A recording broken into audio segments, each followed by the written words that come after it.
Morning One tonight. You may have heard there was a hearing today on the Capitol with the CEO of Google, called by House Republicans on the Judiciary Committee, who've been looking into allegations of liberal bias online. Now, it started out as most hearings do.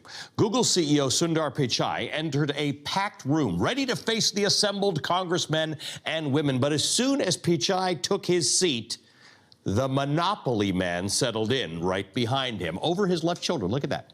It's actually an activist named Madrigal, who also appeared at a 2017 hearing on the Equifax data breach and at Mark Zuckerberg's Senate hearing in April, that time dressed as a Russian troll. The Monopoly man put on quite a show over the course of today's 3-hour hearing, adding a monocle to the costume at one point, holding up a bag stuffed with fake money, and at one point he upgraded the mustache to a supersized mustache, and then the old 4 mustaches at the same time gag.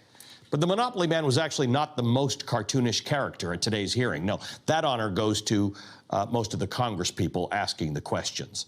That's thing 2 in 60 seconds.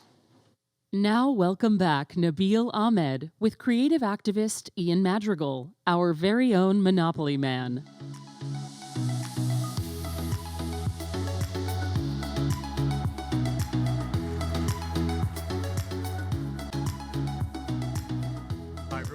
Let's talk more narrative change. Who ever thought that taking on monopoly power could be so much fun, Ian? It's a great way to make a living.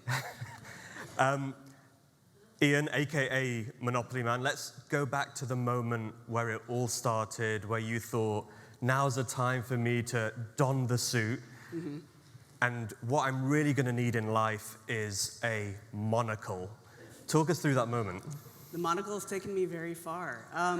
At the time that I first did Monopoly Man, it was in 2017, and I was actually running a campaign to support the CFPB's arbitration rule. And whenever we would talk about arbitration, people's eyes would glaze over. So I spent a lot of my job just trying to figure out how to communicate better about this issue, and kind of the best framing we found was as a get-out-of-jail-free card. So the Monopoly Man imagery kind of came with that, and we had actually just arranged to do like a little hill drop, where you go door to door at Senate offices and hand them some paperwork, and I was going to dress up as Monopoly Man. It just so happened that same week was the hearing on Wells Fargo's fake accounts and Equifax's data breach, and I was just like, what if I can get into the hearing? And it ended up being the single most successful thing we did in my 2-year campaign. And an icon was born. An icon was born. So there comes a suit. There come the congressional hearings that we keep seeing you in the back of. What's it like to play Ian, the villain, the Monopoly man? It's a lot more fun than being in my normal position. Y'all should try it sometime. I will say, I think there's so much power in playing a villain. I think the left is not always good at actually naming a real villain, as opposed to like a concept that we oppose. So I think personifying who we are opposing is really helpful. But also, I think, kind of like folks were referencing earlier, we do need to kind of trick people into joining our movements, and I think laughter is irresistible. I have an aunt who, is a huge Glenn Beck fan. We actually weren't really on speaking terms prior to Monopoly Man, and now she's my biggest fan.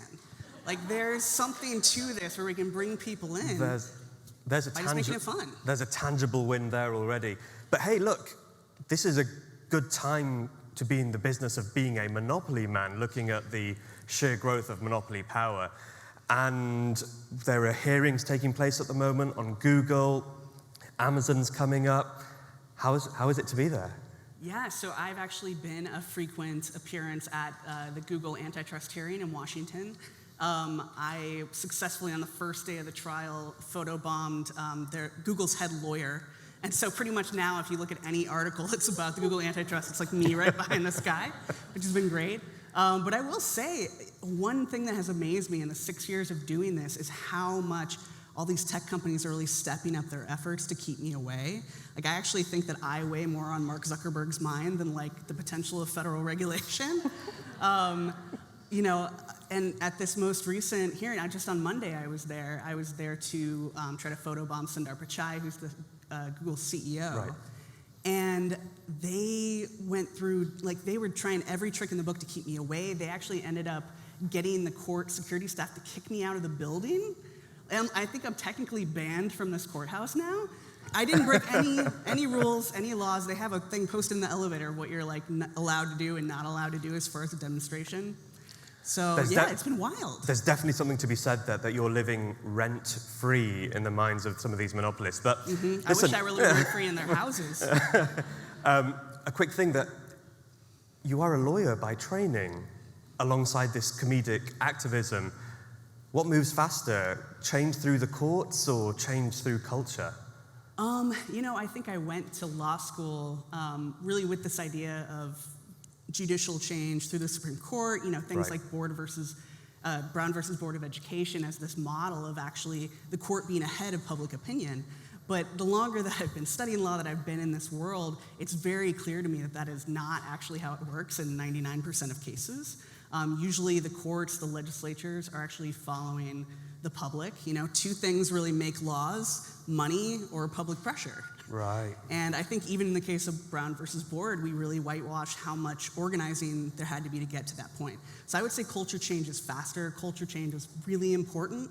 And I think it's really tragic that even though the left controls so much of culture, we're not nearly as organized about it as our opponents. That's a profound point there. Ian, let me end with this question. And I've done a huge amount of research coming into interview, and I discovered that Monopoly Man is actually based on J.P. Morgan himself. Now, we're living in 2023. We're living in a different era. If you could design Monopoly Man of 2023, which monopolist would it be based on? There's a lot of options to choose from. You get one.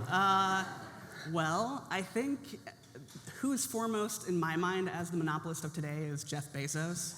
I feel like Amazon is just, they really are going to be like the only company we can order from in the future, unfortunately, unless we do something about it. But also Jeff Bezos, he just looks like a Bond villain.